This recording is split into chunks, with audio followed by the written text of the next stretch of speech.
dyan? Sa likod? O, tayo naman ang TV. Kasi nag-aaral ko. Ayun, no? Ayan. Sige, dyan sa likod. Mukhang meron kasi kayo mag-apagay dyan. Baka kasi na-celebrate niyo yung dyan. Sino? Pinigyan na yung pinigyan ko. Pinigyan mo ang ganun tayo kung nasa likod yung tatago na yung mga ganyan din.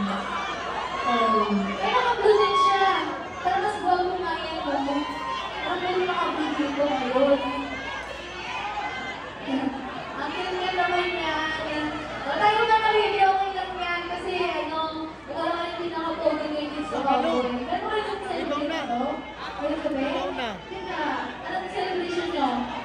Ano? Paalisan mo muna sa akin. Ibang bansa? Eskwela niya? Talaga? Single ba yan? Eh, naka-vlog ko. Kasi kukunin natin ito mamaya ngayon. Kasi siyempre hindi kami papayag na aalis siya na hindi namin nabibinyagan. Ano ba siya? Siman?